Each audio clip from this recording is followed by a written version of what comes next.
Beauvais, vendredi 29 mai 2015. Aujourd'hui, la vie d'un homme est en jeu. Ce matin, l'accusé, Ludovic Chabet, et son avocat, Philippe Valland, se dirigent vers le palais de justice. Ultime bataille d'une incroyable saga judiciaire.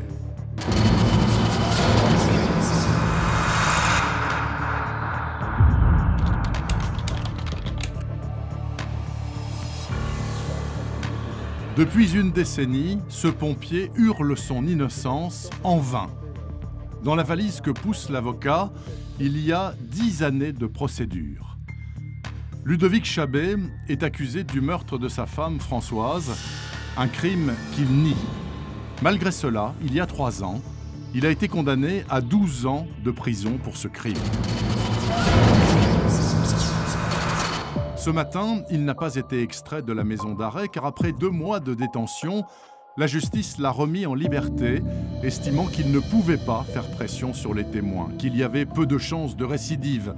C'est donc en homme libre que Ludovic Chabet va tenter de gagner, en appel cette fois devant la cour d'assises de l'Oise, le procès de la dernière chance, avec au bout l'acquittement ou la condamnation. Le marathon qui va commencer, je l'aborde avec, je pense qu'on l'aborde de la même manière. À la fois avec espoir et avec terreur. La terreur, elle est liée évidemment à ce qu'une erreur judiciaire soit pas commise. Parce que je considère clairement qu'on est en train de vivre dans le domaine de l'erreur judiciaire. J'ai des choses à dire, j'ai des choses à répondre, j'ai des questions, il y a plein de choses et voilà, je vais tout faire pour que mon innocence soit reconnue vendredi. Voilà. Depuis 10 ans, l'accusation n'a aucun doute sur la culpabilité du sapeur-pompier. Sur le parvis du palais de justice, les parents et la sœur de Ludovic ont fait plus de 200 km ce matin pour le soutenir lors de cet ultime rendez-vous avec la justice. Pour les parents, leur fils fait figure de coupable idéal. Comment ça va, monsieur Chabet? Ça va? Ouais. Ça va aller? Espérons que ça va aller. Il y a intérêt. Hein. Après, on ne veut plus se voir. Non, après, je veux plus entendre parler de vous, hein, je vous préviens. De toute façon, pour eux, dès le premier jour, c'était Ludovic coupable. Et puis, ils en ont fait le bouc émissaire jusqu'au bout. Il n'y a rien qui l'accuse. Rien du tout. C'est pas facile à vivre.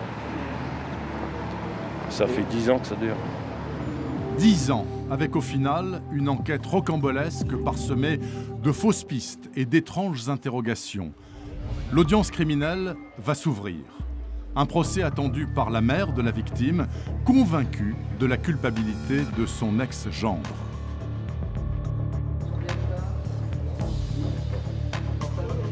Qu'est-ce que vous voulez que je vous dise?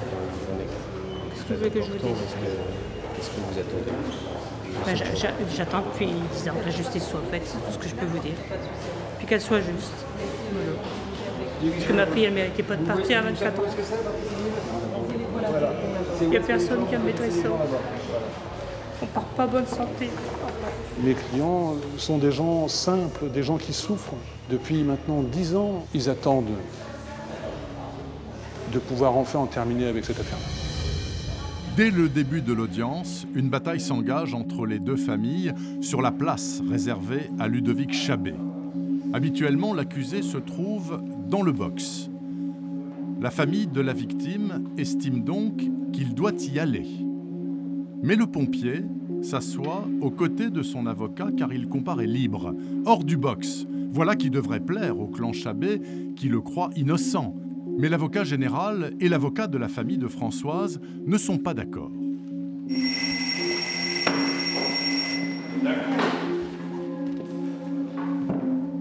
Alors à peine la cour a-t-elle pris place qu'éclate ce premier incident d'audience. Au final, la présidente tranche, l'accusé sera derrière son avocat, juste devant le box.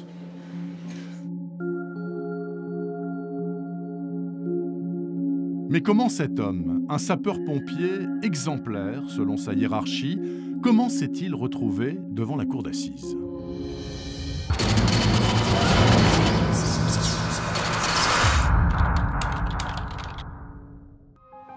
Pour le comprendre, il faut revenir 10 années en arrière, le samedi 26 février 2005 très précisément. Ce jour-là, Ludovic Chabet termine une garde de 48 heures à sa caserne en région parisienne.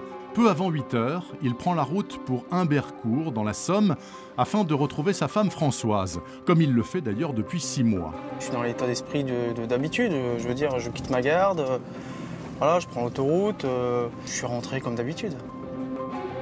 Il doit parcourir 200 km. À 9h01 précisément, il franchit le péage de Roye dans la Somme. Il lui reste alors 87 km de route départementale à parcourir avant d'arriver chez lui. Je sais qu'entre Roye et Amiens, il y a une demi-heure, et Amiens et Humbercourt, une demi-heure. Donc j'avais mes repères comme ça, et c'était mon habitude. Il a beau avoir ses repères, ce jour-là, c'est encore l'hiver avec une route verglacée, une campagne enneigée. Au terme de son parcours, il arrive à Humbercourt, petit village rural de la Somme de 250 habitants. Avec Françoise, ils ont emménagé à l'automne 2004 dans une petite maison baptisée Nid d'amour. Quand je rentre de Paris, donc je me gare comme d'habitude dans l'entrée de la maison. C'est au moment où la porte s'est ouverte. C'est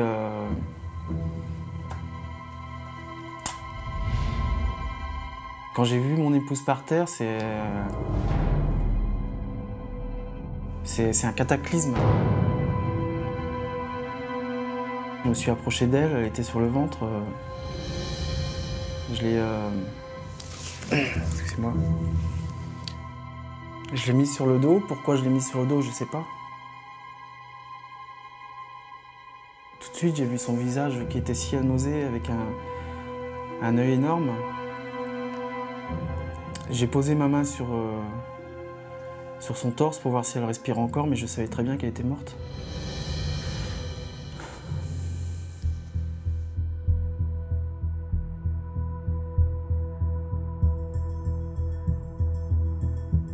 J'ai eu aucun geste de secours en fait, parce que j'étais totalement paniqué, j'ai tout perdu. Enfin, c'est le plafond qui s'écroule, les murs qui se rapprochent.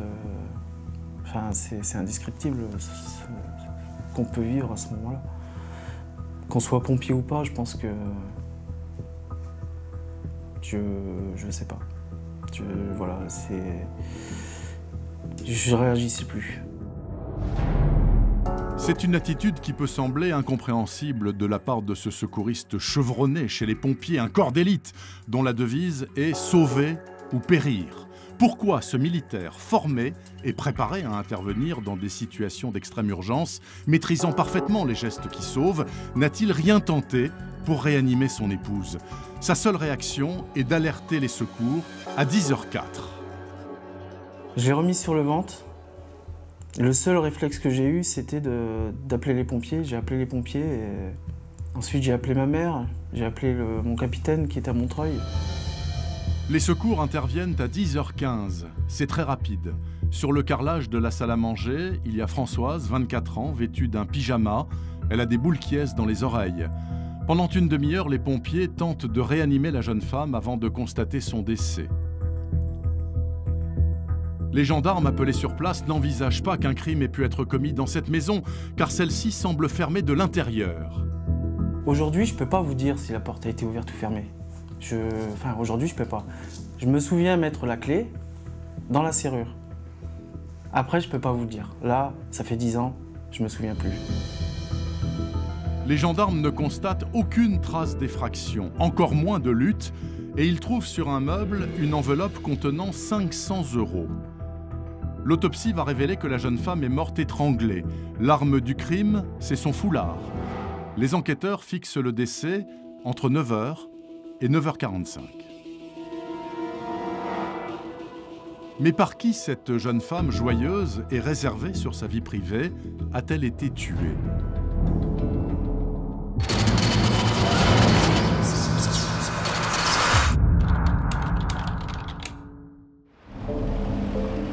Très tôt, au Courrier Picard, on s'est beaucoup intéressé à ce mystère et c'est Tony Poulain qui a suivi cette affaire. C'est une très grande émotion. On est dans un petit village du nord de la Somme, une zone très rurale, où tout le monde se connaît. Donc voilà, au début, on est un peu confronté au mystère de la chambre close. Il y a une morte dans la maison et la porte était hermétiquement fermée. Une énigme, mais aussi des négligences invraisemblables selon maître Philippe Valland, l'avocat du pompier. Dans l'affaire Chabet, tout commence mal. Les enquêteurs qui vont venir sur les lieux vont saboter une scène de crime. D'abord, ils ne vont pas la geler, la scène de crime, comme on dit dans le jargon criminologue, ne vont pas réunir les indices, ne vont pas procéder aux constatations auxquelles ils auraient dû procéder en cas de mort suspecte. Un mégot de cigarette est trouvé à quelques centimètres de la tête de la victime. Ce mégot va être jeté à la poubelle et détruit. Les gendarmes ne vont pas placer la maison sous scellé et vont donc permettre à la famille, ce qui est ahurissant, le dimanche, le lendemain de la mort de Françoise Chabet, de nettoyer la maison, donc de nettoyer des traces de sang. Traces de sang qui sont peut-être celles de Françoise Chabet, peut-être celles d'un autre, mais nous n'en saurons jamais rien. On va retrouver du sperme dans le vagin de la victime, qui va être mal conservé, et quand on voudra déterminer l'ADN, ce sera impossible. C'est absolument affreux parce que si l'on imagine que le mégot de cigarette aurait pu nous donner l'ADN de l'assassin et que le sperme peut être le sperme d'un assassin, dans cette enquête, on n'aura pas permis d'analyser ni le mégot, ni le sperme et de trouver un éventuel coupable. Le foulard qui a servi à étrangler la victime est manipulé par les pompiers et par les enquêteurs. On retrouve l'ADN d'un secouriste, de plusieurs inconnus et aussi du mari. Mais est-ce vraiment l'arme du crime? On nous affirme que Françoise Chabet est morte par strangulation. Sauf que la strangulation est un acte violent et long. Il faut 5 à 10 minutes pour étrangler quelqu'un. 5 à 10 minutes pendant lesquelles cette personne se débat, se défend. Françoise Chabet ne porte aucune trace de défense. Ludovic Chabet d'ailleurs non plus, pas de griffures sur les mains ou le visage. Premier élément. Deuxième élément, aussi, véritable difficulté, elle n'a pas de sillon autour du cou. C'est-à-dire que le foulard avec lequel elle est censée avoir été étranglée n'a pas marqué la peau. Elle porte simplement une trace de ripage, c'est-à-dire de frottement le long de la gorge. Celui qui a voulu l'étrangler ne pouvait pas l'étrangler d'une seule main. C'est absolument impossible. Il faut nécessairement tenir à deux mains, la bloquer, et donc ces deux mains auraient au moins imprimé des marques des deux côtés du cou. Donc voilà comment une affaire commence, et commence mal. Malgré tout, les gendarmes ne veulent négliger aucune piste, à commencer par celle d'un vagabond. On pense au rôdeur, on l'abandonne très vite. Un rôdeur dans un village comme ça de 250 habitants, où en gros il y a une seule rue qui traverse, il est très vite vu, c'est très difficile pour lui de rester discret. À un moment, on pense à un marginal qui est vu régulièrement dans le village. C'est étudié de manière précise et ça va être écarté. Donc très vite, on va quand même arriver à Ludovic Chabet, celui qui dit qu'il a ouvert la porte. Et on va y arriver parce qu'on ne voit pas bien qui ça pourrait être d'autre. Les soupçons s'orientent vers le pompier, d'autant plus que les gendarmes refont le trajet entre le péage et son domicile. Conclusion, le mari a eu le temps d'éliminer son épouse en l'espace de 12 minutes, juste avant d'appeler les secours à 10h04. Et ce n'est pas tout. Une voisine fait 2 révélations. D'abord, elle a aperçu l'épouse encore vivante à 9h et son mari arrivé une demi-heure plus tard.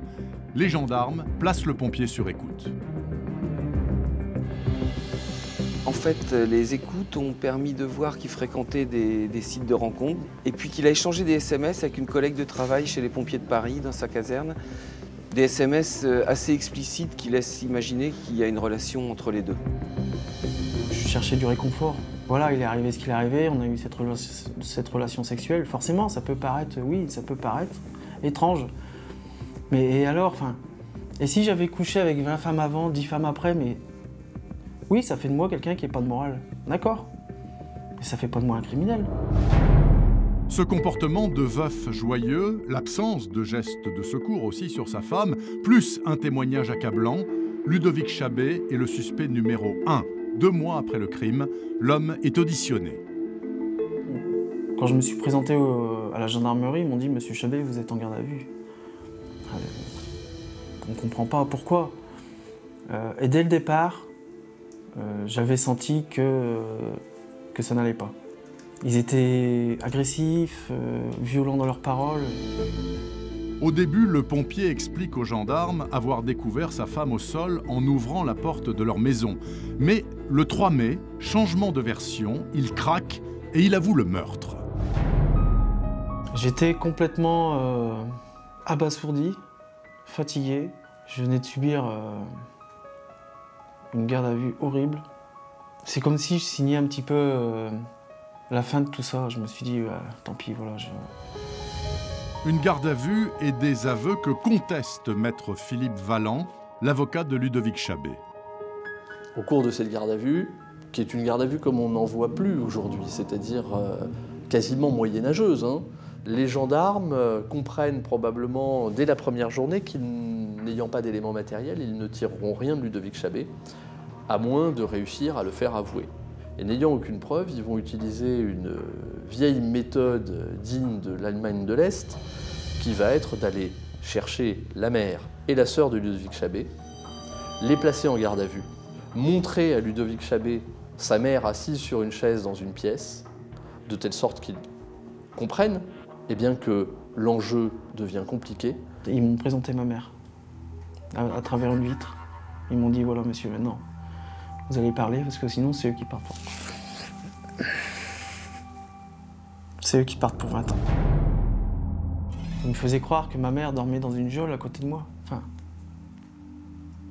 Enfin quel est l'être humain qui pourrait ne pas craquer.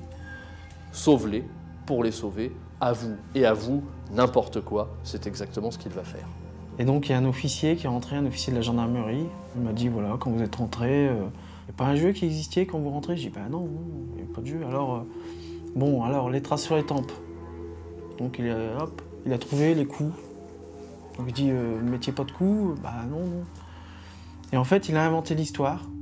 Ludovic Chabet va avouer un jeu totalement ridicule, c'est-à-dire que quand il rentre à la maison, il tape dans ses mains. Sa femme doit se baisser, sinon lui tape à nouveau et elle prendrait un coup. Et donc elle serait morte de manière accidentelle au cours de ce jeu. Moi j'ai répété, ça a été retranscrit sur papier, j'ai signé. À aucun moment Ludovic Chabet n'évoque, dans le cadre de ses auditions, des faits de strangulation. Eh bien, les gendarmes vont s'arrêter là alors qu'ils pourraient poser des questions, lui disant que ça ne correspond pas à la matérialité des faits. Ils ne le font pas. Ils le défèrent devant le juge d'instruction, qui le met en examen et va demander son incarcération. Les gendarmes ont-ils vraiment poussé à bout Ludovic Chabet? 10 ans après cette garde à vue controversée, ils doivent à présent s'expliquer aux assises sur ces étranges aveux. Sollicités, ils refusent de s'exprimer devant la caméra.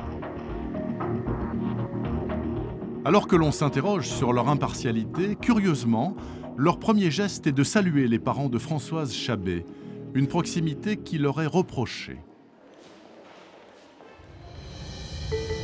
Ça a pu choquer. Alors plusieurs gendarmes l'ont appelée Françoise, et notamment un qui, tout au long de son audition, qui a été très longue, l'a toujours appelée Françoise.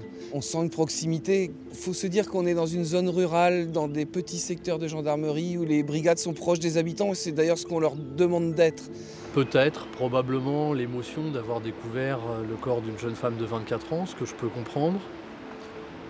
Peut-être aussi une proximité qui est avérée dans les couloirs du palais de justice avec la famille de la victime, ce que je peux parfaitement comprendre. Il est vrai que quant à la neutralité, ça peut laisser dubitatif.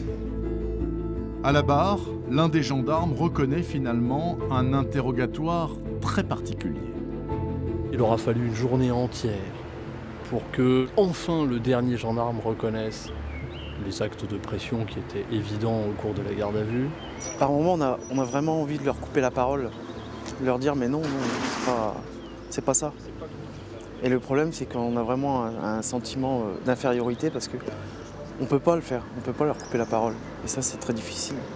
Je trouve un peu triste finalement qu'il faille autant bagarrer pour rapprocher enfin d'un peu de la vérité. Mais pour l'avocat de la défense, le véritable responsable de ce dérapage, c'est le patron de l'enquête, le juge d'instruction. Je pense qu'en fait, les gendarmes ont été influencés, dirigés par un juge d'instruction aux méthodes très particulières. En théorie, un juge doit enquêter à charge et à décharge. Mais ici, ça n'a pas été le cas. Je vais vous lire très exactement les questions posées par le juge d'instruction et la manière dont il s'adresse à Ludovic Chabé. On ne va pas perdre notre temps aujourd'hui à raconter, écouter, transcrire tout et n'importe quoi. Ce petit jeu inventé de toutes parts et de votre naïve et méchante imagination ne tient pas non plus. Naïve car personne n'y croit, même pas les membres de votre famille, qui ont tous été entendus. Méchante car vous n'êtes pas, et pas du tout, respectueux du décès, du meurtre de Françoise. Arrêtez de salir, arrêtez de crier sur tous les toits que vous voudriez savoir ce qui s'est passé, car monsieur, ce qui s'est passé, vous allez me le raconter maintenant, et sans oublier la strangulation, car elle en est morte. Les interrogatoires, c'était sans cesse sur ce ton méchant. C'était un homme qui me terrifiait dès que j'étais devant lui, il me terrifiait totalement. C'était horrible. C'est-à-dire que là, on a un individu qui est persuadé que Ludovic Chabé est coupable, qui ne se pose aucune question, qui ne supporte pas qu'un mis en examen nie les faits dont il n'est pas coupable, et qui va l'humilier, l'injurier et lui mettre une pression telle pour qu'il reconnaisse des faits qu'il n'a pas commis, que je pense que ce genre d'individu n'a plus sa place, heureusement, dans l'institution judiciaire.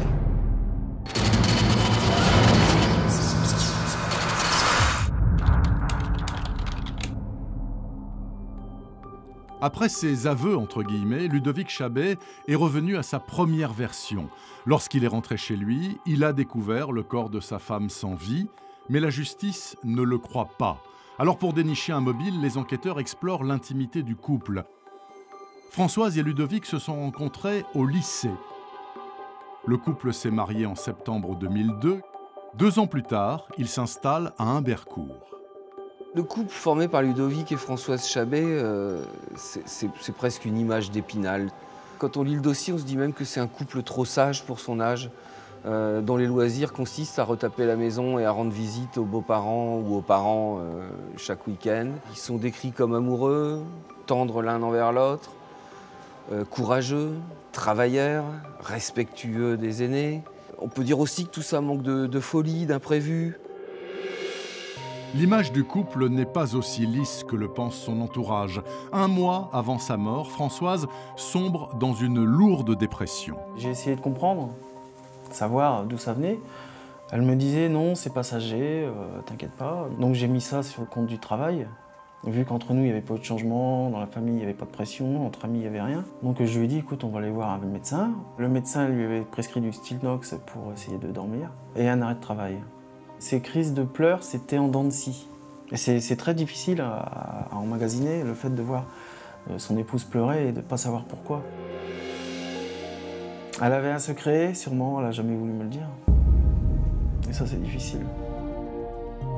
10 mois après le décès de Françoise, les gendarmes dévoilent enfin ce secret, car ils ont examiné dans le détail ses relevés téléphoniques. Le numéro d'un certain Stéphane apparaît à de très nombreuses reprises, même sur sa ligne professionnelle. Les enquêtes, ça lève le voile sur les couples parfaits, les familles parfaites. On va découvrir ce qui aurait dû rester secret certainement à vie. Mais là, on va le découvrir, elle avait un amant. Mais qui est cet homme qui a chamboulé la vie de cette jeune secrétaire? L'amant de Françoise, c'est un collègue de travail. Alors elle est dans les bureaux, lui il est commercial. Mais ils se croisent régulièrement. Il est plutôt bel homme, il est marié, il a déjà un enfant, sa femme espère avoir le 2e. Et pour ce qu'on en sait, lui finira par reconnaître qu'ils ont eu au moins une relation sexuelle, assez sordide d'ailleurs, dans les locaux de travail, dans le réfectoire, qui n'est pas vraiment un réfectoire, qui est plutôt une pièce abandonnée, mais dans laquelle certains salariés vont manger le midi. Voilà, on n'est pas du tout dans le glamour. Cet amant, le voici. C'est cet homme dégarni. C'est l'un des témoins clés de ce procès, mais vous ne verrez pas son visage. Il ne souhaite ni être filmé, ni répondre à nos questions. C'est un homme marié, âgé aujourd'hui de 37 ans. Son témoignage est absolument crucial. De fait, quelques jours après le décès de Françoise, cet homme, qui a d'ailleurs toujours nié la moindre relation extra-conjugale, révèle aux enquêteurs un détail que personne ne peut connaître car la presse n'en a jamais parlé.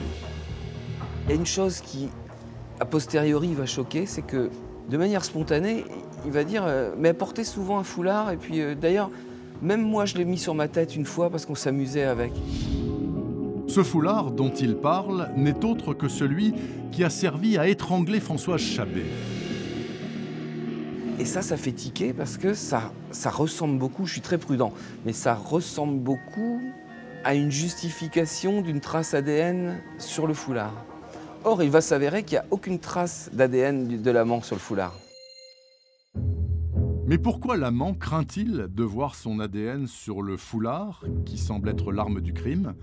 Les enquêteurs s'interrogent. Et si Françoise Chabé avait été supprimée par son amant de peur qu'elle ne dévoile leur liaison clandestine? L'amant peut-il avoir eu un mobile pour mettre fin au jour de Françoise Chabé? La réponse est oui.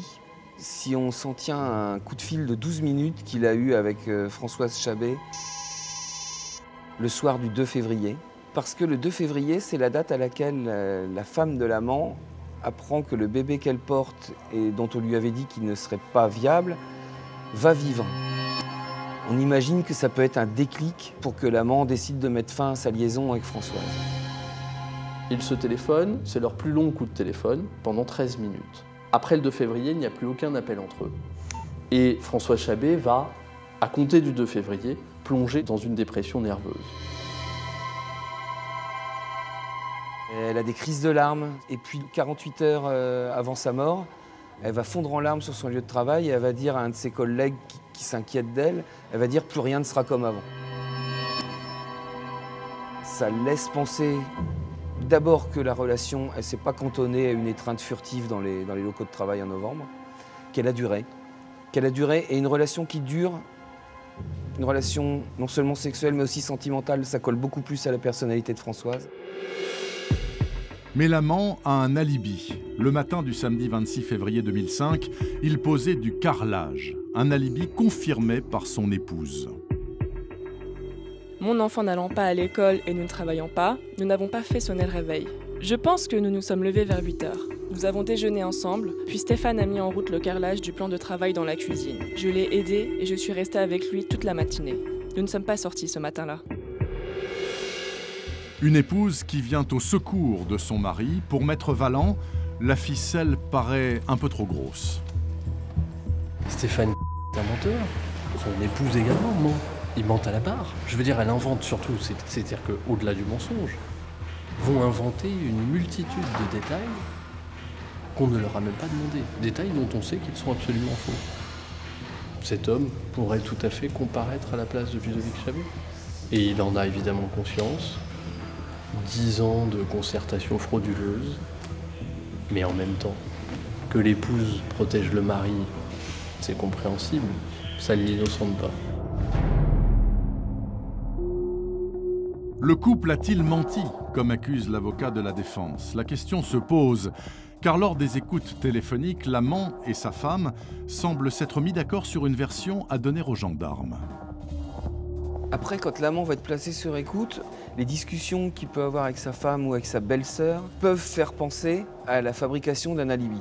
L'alibi, c'est le jour de la mort de Françoise, j'ai pas quitté ma maison, je posais du carrelage. Puis on a des réflexions du type, faudra dire ça, qu'est-ce que t'as dit toi, qu'est-ce qu'il faudrait dire, sur quoi il pose des questions, il étant les gendarmes. On sent vraiment de la panique. Le couple s'est-il fabriqué un faux alibi? Pour le savoir, la cour d'assises entend cet homme. C'est un collègue de l'amant qui affirme être passé chez lui le matin du crime. Alabarde va redire que c'était en fin de matinée. Et puis, on va bien voir qu'il est hésitant au moment où on lui dit « Vous pouvez regagner la salle, monsieur ». Il y a une interruption et il va dire « En témoignant tout à l'heure, je me suis mis à avoir un doute, mais moi, j'ai aucune notion des heures et des dates. Donc j'ai téléphoné à ma femme pendant la suspension. Et puis ma femme m'a dit que je m'étais trompé et que c'est pas du tout le matin que je suis allé prévenir de la mort de Françoise. C'était l'après-midi. » Et là, quand on va poser la question à l'amant et à la femme de l'amant, Ils vont dire « Ah non, non, non, c'était le matin, on se souvient bien, c'était le matin ». On va dire « Mais écoutez, le monsieur qui vous a prévenu vient de nous dire le contraire ». Et puis ils vont tenir bon, comme ils vont tenir bon sur tout. L'amant a-t-il menti pour masquer le crime ou pour sauver son couple? Les gendarmes privilégient la deuxième hypothèse, d'autant plus qu'elle leur fournit un mobile évident pour accuser Ludovic Chabé. Le mari, la femme, l'amant, un triptyque parfaitement connu dans les enquêtes criminelles. La jalousie serait donc l'explication de ce crime.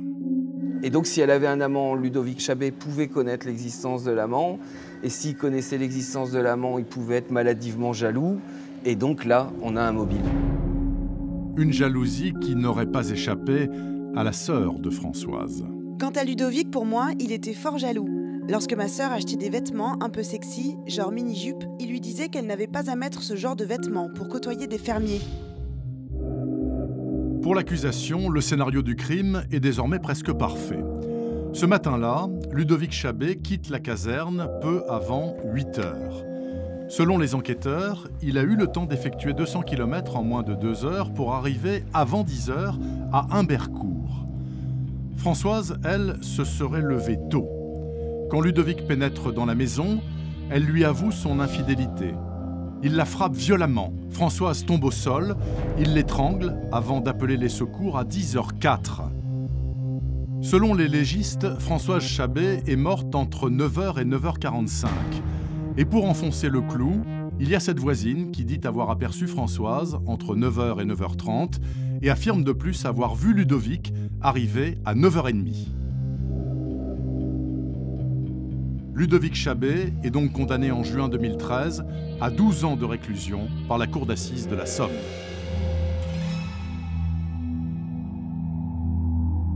On se dit qu'on est à la place de quelqu'un d'autre. Qui plus est, on est accusé d'un crime qu'on n'a pas commis et en plus sur sa femme. Donc c'est vraiment très très difficile à vivre. J'ai passé par une période de dépression, c'est-à-dire que je pleurais jour et nuit, je dormais très peu. Après, bon, j'ai eu des moments de combativité, j'ai essayé de me raccrocher à quelque chose, de me dire je suis là, mais il va falloir que je me batte pour y arriver. De toute façon, j'ai pas le choix. Ludovic Chabé fait donc appel de sa condamnation et, surprise, il est remis en liberté en août 2013. Il reprend son travail de pompier. À nouveau, les jurés vont-ils condamner Ludovic Chabé ou le laisser en liberté? Depuis 10 ans, le pompier n'arrive pas à se débarrasser d'un élément qui l'accable, les gestes de secours qu'il n'a pas prodigués à son épouse pour tenter de la sauver. Cela semble impensable pour un professionnel expérimenté. Un médecin des pompiers qui connaît bien l'accusé et sa famille vient livrer à la barre son analyse sur cet étrange comportement. C'est quelque chose qui est décrit dans la littérature, ce qu'on appelle le stress dépassé ou un phénomène de sidération qui font que chaque personne, même dans le cadre de sa profession, au moment donné lié à un stress important, peut perdre ses moyens. C'est effectivement quelque chose, et bien évidemment, c'est ce qui est décrit chez les secouristes, même si ce sont les meilleurs dans leur profession, perdent leurs moyens lorsqu'il s'agit de proches les concernant.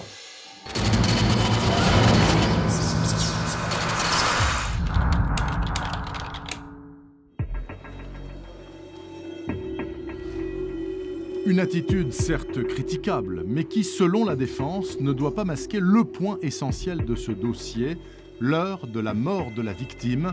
Celle-ci est fixée entre 9h et 9h45. L'heure de la mort de Françoise, c'est un élément clé de ce dossier.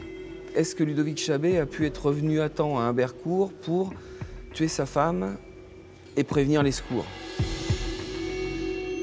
Les services de gendarmerie et de police ont effectué le trajet. Ils ont effectué le même trajet que Ludovic Chabé en partant à 9h01 du péage de Roye, en roulant à des pointes de 170 km/h sur des nationales. Ils arrivent à 9h52 au plus tôt. En roulant à la vitesse limite autorisée, ils arrivent à exactement 10h04, voire 10h06 s'ils roulent en dessous de la vitesse autorisée.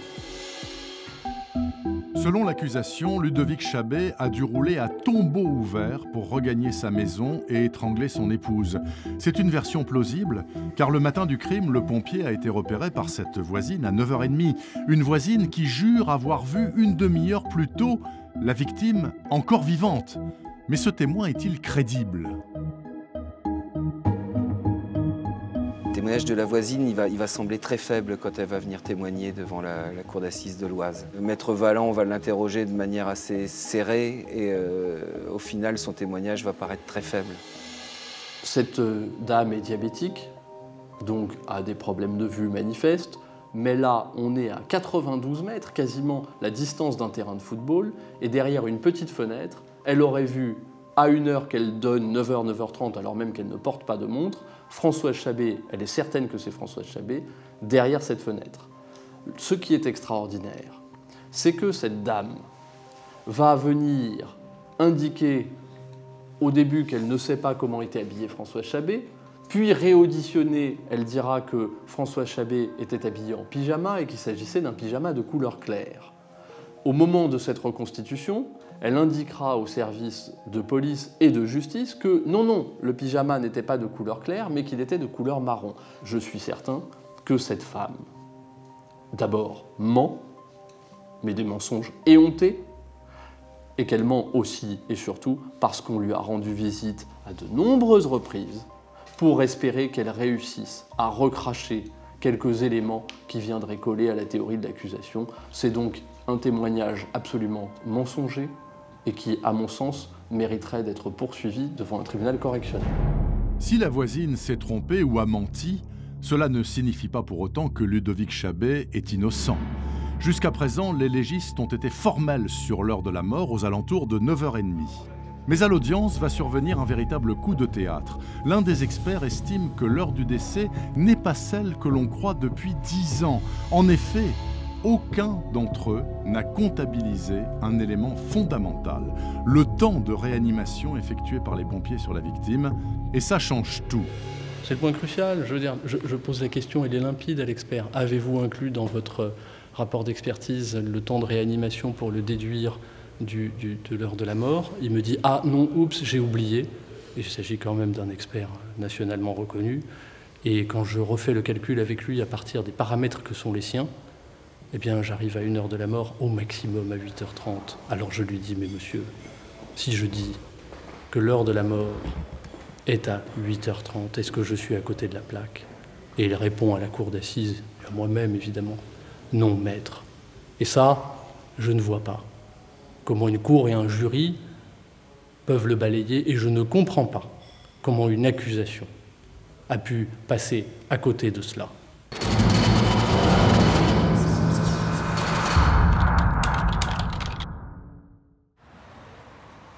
Vendredi 5 juin 2015, c'est le jour du verdict et il n'y aura pas d'alternative.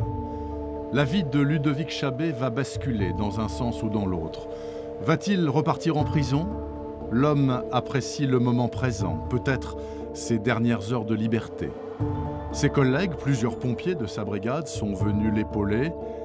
Tout le monde semble tendu, impatient, angoissé aussi.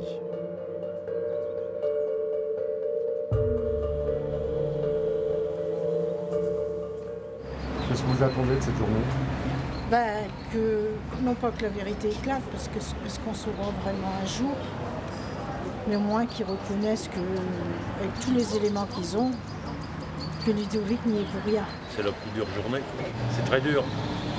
Le stress, le sommeil. L'audience va débuter. Chacun rejoint sa place dans la salle de la cour d'assises. Depuis 5 jours, les deux camps se croisent sans échanger le moindre mot.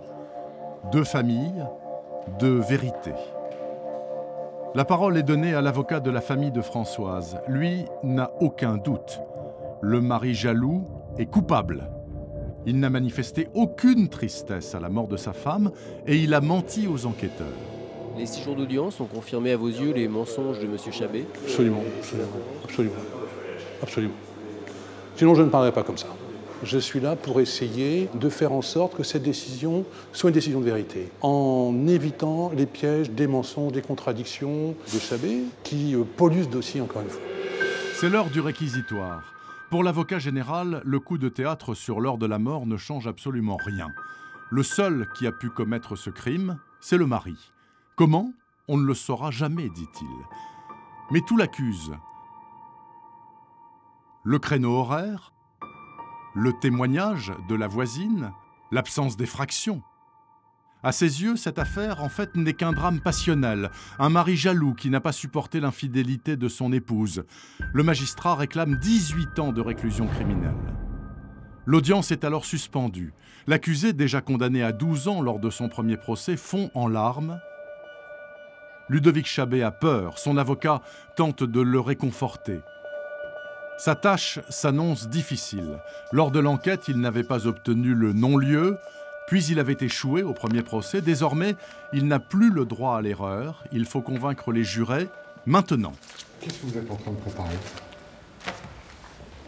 Un plan de plaidoirie. Ne pas oublier de passer à côté d'un procès verbal, d'une déclaration, d'une preuve. Parce que la cour d'assises, c'est un théâtre. Et pourtant, c'est un théâtre où se joue la vie des hommes.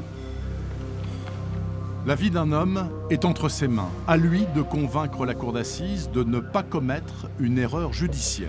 Je pense que les avocats sont là aussi, et les cours d'assises aussi, pour entraver in fine les erreurs judiciaires. Quand on vous dit que les erreurs judiciaires sont du passé, les Patrick Deals, les Outreau, et que l'on vient réclamer une condamnation contre un garçon, se fondant sur de pures hypothèses et écartant l'heure de la mort, qui ne colle pas évidemment avec les faits, moi je dis que l'erreur judiciaire, elle est présente et on la réclame à grands cris du côté du ministère public. Ludovic Chabé est innocent. Il est 14h30 lorsque commence sa plaidoirie et à 16h, la cour d'assises se retire pour délibérer. Les jurés doivent répondre à une seule et unique question. Ludovic Chabé a-t-il volontairement donné la mort à son épouse Françoise le 26 février 2005 ? C'est sans doute le moment le plus insupportable du procès d'assises, l'attente avant le verdict. Les minutes s'étirent, les heures deviennent interminables. L'angoisse ne cesse de monter, accentuée d'ailleurs par l'orage qui s'abat sur la ville. Faut-il l'interpréter comme un mauvais présage ? Après 4 longues heures de discussion, les jurés s'apprêtent à revenir. Ludovic Chabé, tel un somnambule, reprend sa place dans la salle d'audience. Nous sommes exceptionnellement autorisés à filmer le moment du verdict.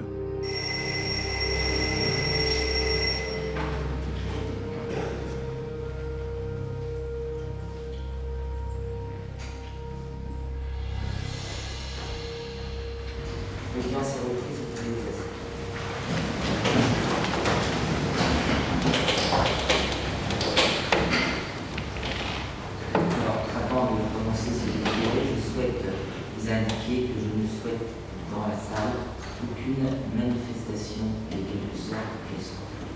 Je vous demande à tous de conserver de la dignité, du respect et du silence. Et à la question, Ludovic Chabé est-il coupable d'avoir à Humbercourt, le 26 février 2005, donné volontairement la mort à Françoise Billon, épouse Chabé? Il a été répondu non. Donc, monsieur Chabé, vous êtes allé. Ludovic Chabé sanglote, recroquevillé sur son siège.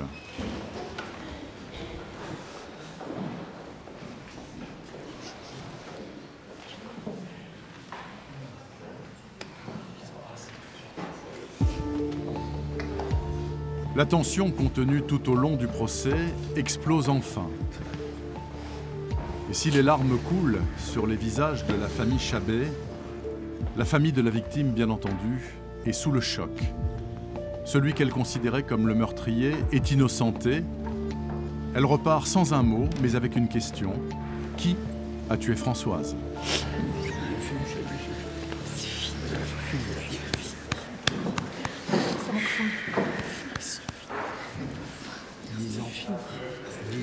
Attention, 10 ans. 10 ans que le père.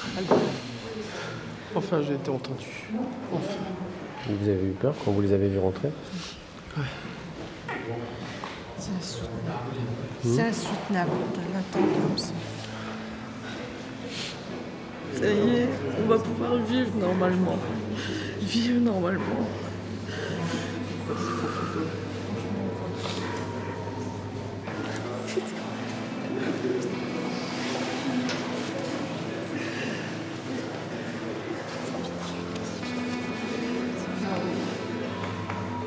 Je ne me souviens plus d'avoir rentré dans une église, mais j'étais en train de... Et quand ils ont annoncé qu'il était libre, ça fait 10 ans. 10 ans qu'on attend ça.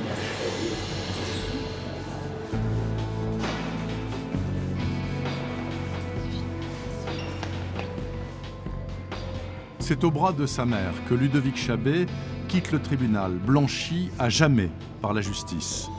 Son avocat ne tire aucune gloire de cet acquittement. Il espère que la justice apportera un jour une réponse à la mort de Françoise Chabet. C'est pas une fierté, cet acquittement. C'est 10 ans de malheur pour la famille de Françoise. C'est des gens qui n'ont pas de réponse, à qui on a dit pendant 10 ans c'est lui le coupable. Et c'était pas vrai. Et ces gens, ils rentrent à la maison et qu'est-ce qu'ils peuvent penser? C'est quoi cette justice qui a accusé un type pendant 10 ans? On leur a dit que c'était le coupable, c'est pas lui. C'est une bonne justice parce qu'elle ne commet pas d'erreur judiciaire, mais c'est une justice qui doit se poursuivre pour trouver le coupable. On est passé à 2 doigts de l'erreur judiciaire. Pour moi, c'est pas fini. Je suis acquitté, mais la vérité n'est pas encore. La vérité, vous voulez la connaître? Steph. À bientôt. Il est presque 20 h. Ludovic Chabet remercie une dernière fois tous ses amis et son avocat aussi. C'est maintenant à la justice qu'il appartient de rouvrir ou non cette enquête sur la mort de Françoise Chabet. Voilà. Ludovic s'engouffre dans la voiture de ses parents. C'est la fin de 10 années de procédure. Une nouvelle vie peut maintenant commencer.